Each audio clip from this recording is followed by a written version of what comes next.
വണ്ടി ഓടിക്കാൻ നീ എന്നെ പഠിപ്പിക്കല്ലേ, എന്നെ പെറ്റിട്ടതേ വണ്ടിയിലോട്ടാണെന്ന് തള്ളിമറിക്കുന്ന ചില മനുഷ്യന്മാരെ കണ്ടിട്ടില്ലേ?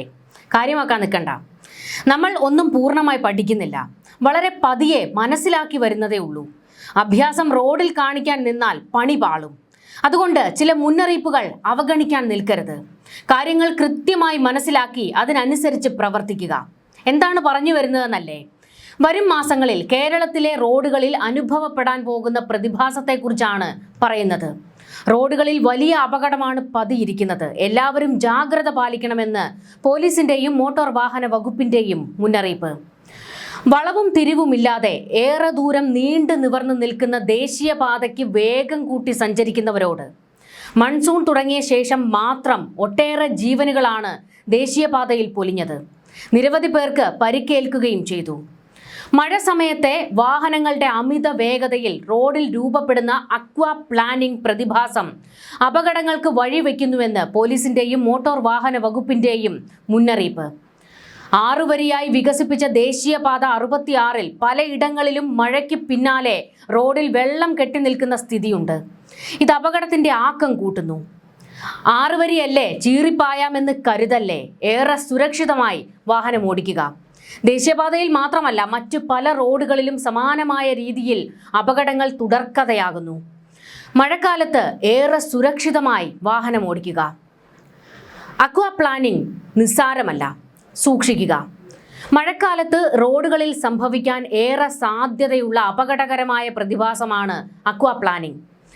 റോഡിലെ വെള്ളത്തിലകപ്പെട്ട് വാഹനത്തിന്റെ ടയറുകൾക്ക് റോഡുമായുള്ള സമ്പർക്കം പൂർണ്ണമായി നഷ്ടപ്പെട്ട് ടയറുകൾ റോഡിന് മുകളിലെ വെള്ളപ്പാളിക്ക് മീതെ നിയന്ത്രണമില്ലാതെ ഒഴുകി നീങ്ങുന്ന അവസ്ഥയാണിത്.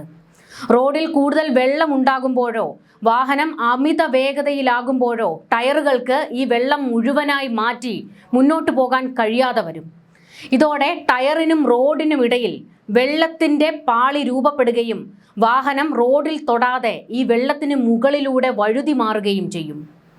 അക്വാ പ്ലാനിംഗ് സംഭവിക്കുന്ന നിമിഷം ഡ്രൈവർക്ക് വാഹനത്തിന്മേലുള്ള നിയന്ത്രണം പൂർണ്ണമായും നഷ്ടപ്പെടും. ടയറുകൾ റോഡിൽ തൊടുന്നില്ല എന്നതിനാൽ സ്റ്റിയറിംഗ് എങ്ങോട്ട് തിരിച്ചാലും വാഹനം ആ ദിശയിലേക്ക് മാറില്ല. വാഹനം അതിൻ്റെ വേഗതയിൽ നേരെ വഴുതി നീങ്ങും. അപകടം ഒഴിവാക്കാൻ ഡ്രൈവർ ബ്രേക്ക് ചവിട്ടിയാലും വണ്ടി നിൽക്കില്ല. പകരം ടയറുകൾ കറങ്ങുന്നത് നിൽക്കുകയും വാഹനം റോഡിലൂടെ വട്ടം കറങ്ങി നിയന്ത്രണം വിട്ട് മറിയുകയോ മറ്റെവിടെയെങ്കിലും പോയി ഇടിക്കുകയോ ചെയ്യും. കെട്ടിക്കിടക്കുന്ന വെള്ളം റോഡിലെ വലിയ കുഴികളിലും വെള്ളം കെട്ടിക്കിടക്കുന്ന സ്ഥലങ്ങളിലും ഈ പ്രശ്നം ഇപ്പോൾ കൂടുതലായി ഉണ്ടാകുന്നുണ്ട്. ഇതിനോടകം തന്നെ നിരവധി അപകടങ്ങളാണ് ഈ പ്രതിഭാസം കൊണ്ട് സംഭവിച്ചിരിക്കുന്നത്. അതുകൊണ്ട് നീ വണ്ടി ഓടിക്കാൻ എന്നെ പഠിപ്പിക്കല്ലേ എന്നൊക്കെ പറയുന്നവരോടാണ് പറയാനുള്ളത്. ശ്രദ്ധിക്കുക എന്നുള്ളതാണ്. എല്ലാ കാര്യങ്ങളെക്കുറിച്ചും നമ്മൾ അറിവുള്ളവരൊന്നുമല്ല. അതുകൊണ്ട് ചില നിർദ്ദേശങ്ങൾ വരുമ്പോൾ അത് തള്ളിക്കളയാതെ അനുസരിക്കുക, അതുപോലെ തന്നെ പാലിക്കുക.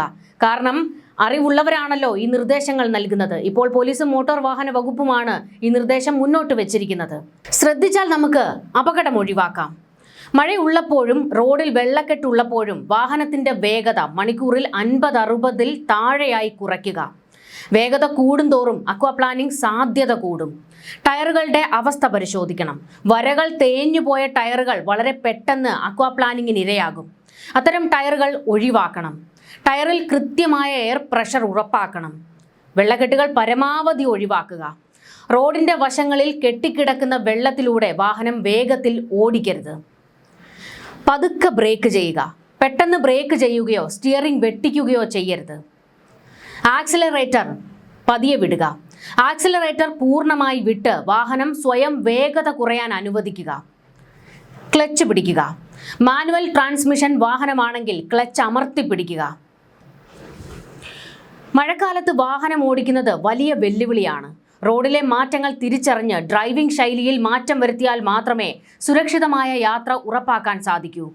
മഴ പെയ്യാൻ തുടങ്ങുന്ന ആദ്യ നിമിഷങ്ങളാണ് ഏറ്റവും അപകടകരം.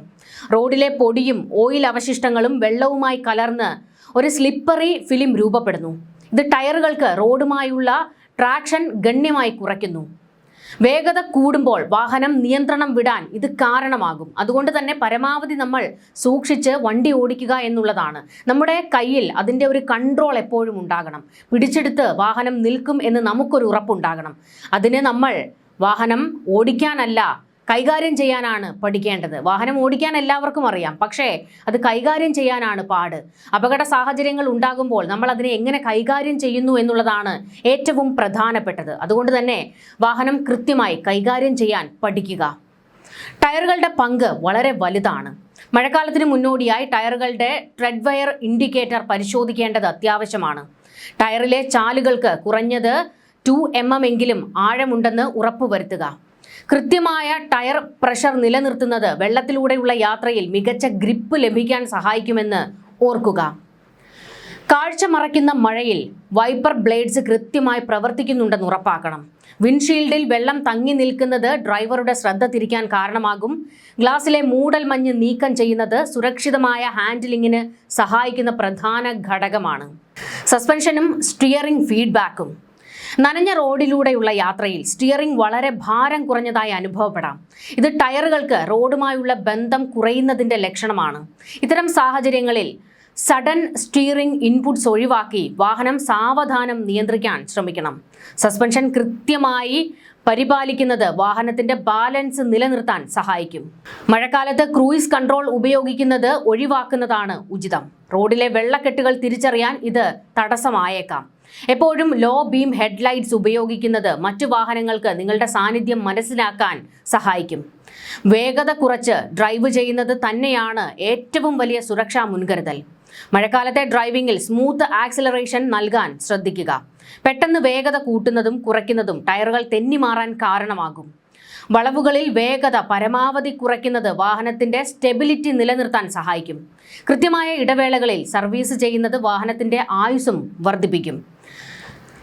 ഏറ്റവും പ്രധാനമായിട്ട് ഈ കാര്യത്തിൽ പറയാനുള്ളത്, നമ്മൾ വാഹനം ഓടിക്കുമ്പോൾ മറ്റ് വാഹനങ്ങളുമായി, അതായത് മുൻപിലുള്ള വാഹനങ്ങളുമായി കൃത്യമായ അകലം പാലിക്കുക എന്നുള്ളതാണ്. മഴ പെയ്തുകൊണ്ടിരിക്കുമ്പോൾ മറ്റ് വാഹനങ്ങളിൽ നിന്ന് അകലം പാലിച്ച് ഓടിക്കണം. പക്ഷേ ഇത് കേരളത്തിലെ റോഡുകളിൽ ശ്രദ്ധിച്ചാൽ തന്നെ മനസ്സിലാകും, ഒരു വാഹനവും മറ്റു വാഹനങ്ങളുമായി കൃത്യമായ അകലം പാലിക്കാറില്ല. പ്രത്യേകിച്ച് ബൈക്ക് ഓടിക്കുന്ന ചെറുപ്പക്കാരൊക്കെ, അവരൊക്കെ KSRTC ബസ്സിൻ്റെയും അതുപോലെ തന്നെ വലിയ വണ്ടികളുടെയൊക്കെ, ലോറികളുടെയും ഒക്കെ തൊട്ടടുത്ത് കൊണ്ടുപോയി വാഹനം നിർത്തുന്നത് പലപ്പോഴും ശ്രദ്ധിച്ചിട്ടുണ്ട്. ഇത് വലിയ അപകടം വരുത്തി വയ്ക്കും. കാരണം മറ്റു വാഹനങ്ങൾ മുൻപിലേക്ക് വാഹനം എടുക്കുമ്പോൾ ആദ്യം ബാക്കിലേക്കാണ് വാഹനം ഒന്ന് പോകുന്നത്. ഇത് പിറകിലുള്ള വാഹനത്തെ ഇടിക്കാൻ കാരണമാകും. തന്നെയുമല്ല, ചെറിയ വാഹനങ്ങളെ ഒന്നും ഈ വലിയ വാഹനങ്ങൾ കാണാറ് പോലുമില്ല. അതുകൊണ്ട് നമ്മളാണ് കൃത്യമായി മറ്റു വാഹനങ്ങളിൽ നിന്ന് അകലം പാലിക്കേണ്ടത്. പക്ഷേ അങ്ങനെ ആരും ചെയ്യാറില്ല. വലിയ അപകടമാണ് അതിൽ പതിയിരിക്കുന്നത്. മുന്നിൽ പോകുന്ന വാഹനങ്ങളിൽ നിന്ന് തെറിക്കുന്ന ചെളിവെള്ളം വിൻഷീൽഡിലടിച്ച് കാഴ്ചയ്ക്ക് അവ്യക്തതയും ഉണ്ടാകുന്നുണ്ട്. മാത്രമല്ല, ഈർപ്പം മൂലം ബ്രേക്കിംഗ് ക്ഷമത പൊതുവെ കുറയുമെന്നതിനാൽ മുന്നിലെ വാഹനം പെട്ടെന്ന് നിർത്തുമ്പോൾ നമ്മൾ വിചാരിച്ചിടത്ത് നമ്മുടെ വാഹനം നിൽക്കണമെന്നില്ല. കൂടാതെ മഴക്കാലത്ത് മുന്നിലെ വാഹനത്തിന്റെ ബ്രേക്ക് ലൈറ്റ് പ്രവർത്തിക്കണമെന്നുമില്ല. അതുകൊണ്ട് തന്നെ നമുക്ക് ചിലപ്പോൾ മുന്നിലുള്ള വലിയ വാഹനങ്ങൾക്ക് ഈ ചെറിയ വാഹനങ്ങളെ കാണാൻ സാധിച്ചു എന്ന് വരില്ല. അതുകൊണ്ട് നമ്മൾ കൃത്യമായി മറ്റു വാഹനങ്ങളിൽ നിന്ന്, എല്ലാ വാഹനങ്ങളിൽ നിന്നും കൃത്യമായ ഒരു അകലം പാലിക്കുക.